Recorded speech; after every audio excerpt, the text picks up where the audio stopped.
Oh, goody. All right, what's going on, everybody? Zombies here again, and today we're back with another Marvel Snap video.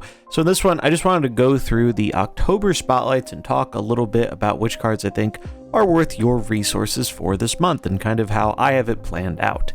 So we're going to go over this, and then we're also going to take a brief look at November just so you can plan forward for the future a bit, but mainly going to be focusing on October in this one. So starting off, Elsa Bloodstone. So Elsa has been out for a little bit now, and the card is busted. A lot of people thought this card was going to be incredibly strong, and it is, to very few people's surprise. So if you buy anything in Marvel Snap, it should probably be the Season Pass, because not only do you get extra rewards and credits and currency and all that stuff, but you get a very, very strong card that you don't have to pay $6K for later, or open for later. So highly recommend Elsa Bloodstone. Seems like a very strong card that's going to be meta relevant. Moving on to Man-Thing, 4/5 ongoing, 1, 2, and 3 cost cards have -2 power here. So this is a good card in my opinion. I do think it is going to have its impact lessened a little bit by the prevalence of Luke Cage. Luke Cage is pretty popular right now because Elsa decks are really good and Shadow King is a natural counter to them. So people are running Luke Cage to counter the counter. And I think Man-Thing is going to be caught up in a bit of collateral damage. Worth noting though, he is the only Series 4 card releasing this month. So if there's a card you want to buy for tokens, Man-Thing might be it. For me, I'm going to be opening on this week, even though generally I prioritize opening for Series 5s. This is a rare instance where I don't own the other 2 cards this week. I have Silver Samurai, but I do not have Deathstrike, and I really want to get that Samurai variant because I collect the Rian Gonzalez ones. So for me, that makes this week an easy open. However, in terms of general card quality, I think Deathstrike is probably bad, and I think Silver Samurai right now isn't that great. I think it's an alright card in general, but it's just not really finding a home right now. So unless you're a very, very big fan of Discard, if you want to get Man-Thing, I think you just pick them up with tokens. Then we have Black Knight, a 1/2 that reads, after you discard a card, add the Ebony Blade to your hand with that card's power once per game. And the other cards being featured in this week are Stature and MODOK. So Discard fans rejoice. If you are a Discard fan, and especially if you haven't been able to get a hold of Stature and MODOK, this is probably a week for you. We can see the Ebony Blade token there is a 4-cost token. I do think this card is going to also get hit in the crossfire a bit from the fact that Shadow King is a popular tech card right now. So even if you do make a very big Ebony Blade, you are at risk of it essentially becoming a 0 power card. So that's a bit of a downside. Overall, I think this one is a skip, mainly because Discard just isn't doing that well as an archetype right now. It's not the worst thing in the world, but I don't think it is really able to compete super effectively with a lot of the decks going around right now, and unfortunately I doubt that Black Knight is going to change that very much. So unless you are an absolute die-hard Discard fan who maybe missed out on MODOK or Stature, or both of them, this is probably an easy week to skip.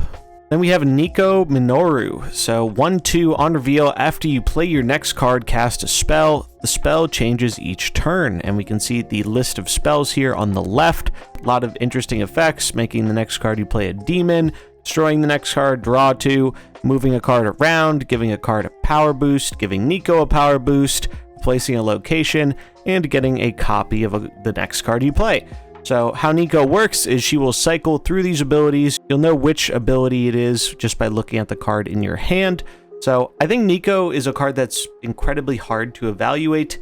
It's not going to work in a ton of decks because I think the effects are so diverse and kind of contextual. Like you basically want to find a deck for this card that makes use of most of these effects well. I think the best home for it is going to be Destroy for that reason, as I think most of these effects can be beneficial to a Destroy deck, and Destroy decks always like 1-drops that enable them to be able to kind of go for the synergies they're naturally going for and give them more food to trigger their powerful nulls or deaths and all that kind of stuff.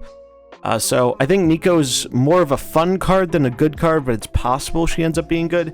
In terms of the rest of the cards that week, we have Phoenix Force and Kitty Pryde. So I think it's actually a rather good week for spotlights if you don't have Kitty Pryde or Phoenix Force or both. Kitty Pryde especially, really, really strong card still, even post-nerf. We can see in the image here, this was pre-nerf Kitty Pryde. She's now 1/0, but Elsa has brought her back to relevancy, still very, very strong. And Loki, being an ever-present part of the metagame, has actually made Phoenix Force a lot better because it is a deck that is able to do some powerful things, but Loki can't really make use of the cards it is getting from the Phoenix Force deck that effectively.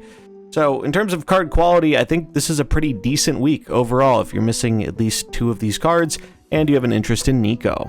And then we have the final card here, Werewolf by Night, 3/3. After you play an on reveal card at another location, move there and gain +2 power. I think this might be the strongest card of the month outside of the season pass.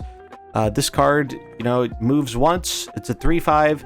Anything above that, you're getting really, really insane stats. It's also potentially a Surfer card, because Surfer does on reveal stuff very well. You could put this in a move deck for triggering Kraven stuff. This is just a cool card that I think has potential in a few different archetypes and just seems very, very solid for what it's trying to do, with good potential synergies. In terms of the other cards that are available during this week, in Silk and Ghost Spider, I think if you are a move enjoyer, this is the week for you, especially if you missed out on Silk, as she is a core part to pretty much all of the move decks that are seeing play right now. So if you're missing Werewolf and Silk, I think this is an easy buy. Ghost Spider seeing a bit less play, though is finally finding some relevancy in a Phoenix Force deck. So if you want to try that out, I think Ghost Spider is definitely one worth grabbing during this week. In terms of my plans, I'm probably going to buy Werewolf by Night with tokens because I have a lot of tokens saved up, and I already own Silk and Ghost Spider and don't particularly want the variants. And then during the Nico week, I might open that week just because I like the variants, and it allows me to save up on tokens a bit. So yeah, those are my thoughts for October. That's kind of what I see happening here. Man-Thing is my favorite card of the month, but I do think he is going to be a little bit less good initially than he would otherwise be, just purely due to the relevancy of Luke Cage in the meta right now because of Elsa and Shadow King. And then we can pull up the Snap Zone chart here if we want to take a look at what the other Spotlight caches are looking like for the month of November and December. I did just go over the December cards a bit, so I'll leave a link to that in the description below if you want to hear my thoughts on those, but usually don't focus on the cards 2 months out a whole ton because, as we've seen previously, cards often change a little bit when they're 2 months out, less so when they're only a month out. In terms of November, I think November has at least 1 or 2 good cards here, the main 2 being Gladiator and Annihilus. So in terms of the November season, I think there are 2 main cards I'm excited for here, and that is Gladiator and Annihilus, as well as I think Miss Marvel has the potential to be pretty alright. She is a 4/5 with ongoing adjacent locations where your cards have unique costs, have +5 power, so could be pretty decent. Gladiator is a 3/7, nerfed down from a 3/8 in the initial data mine, where he is going to yoink a card out of your opponent's deck, put it on the opposite side of the location he's at, and if it has less power, he destroys it. This card seems broken as hell to me, so I think he's going to be really, really nutty. Also, for anyone who didn't get the Loki season pass, Loki's also that week, as is Mirage, so I think that's going to be a banger week for a lot of people. Annihilus, I think Annihilus is really, really cool. 5/8, and on reveal, you get to give your opponent all the cards on your side that have 0 or less power. So really, really good for a junk deck, and you get to blow up all the cards that are 0 or less power that aren't able to move over. So I think this is going to be a really, really strong enabler to a junk archetype, which has a lot of potential. 5/8s with a unique and powerful effect have traditionally been very strong in Marvel Snap, and I expect Annihilus to be no different.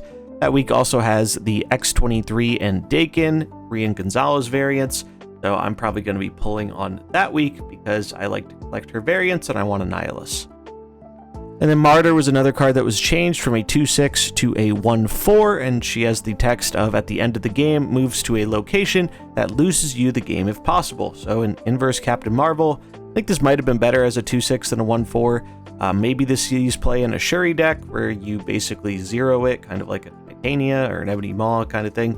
But other than that, I'm not really seeing the application of this card. I think it's just kind of bad. So yeah, November 14th and 21st are the weeks I'm going to be looking out for. November 7th might be a bit enticing for you if you missed Alioth, and if you're missing Null for some reason, if you're one of the 2 people who haven't opened Null yet. But otherwise, Negasonic is rather bad, so don't think that's going to be appealing to too many people outside of those going for Alioth. But yeah, that's pretty much going to wrap it up for this one. I'll have some links in the description below for the related stuff I mentioned in this video. I'd love to hear from you, though. What are your plans for the upcoming cards in this month and next month? I think it's always very beneficial to plan things out, so that way you're not taken by surprise with a week that has stuff you really want in it without having any Spotlight caches saved up for it. But yeah, that's going to wrap it up for this one. Let me know what you think in the comments below, and if you enjoyed it, remember to like and subscribe, and I'll catch you in the next one. Peace.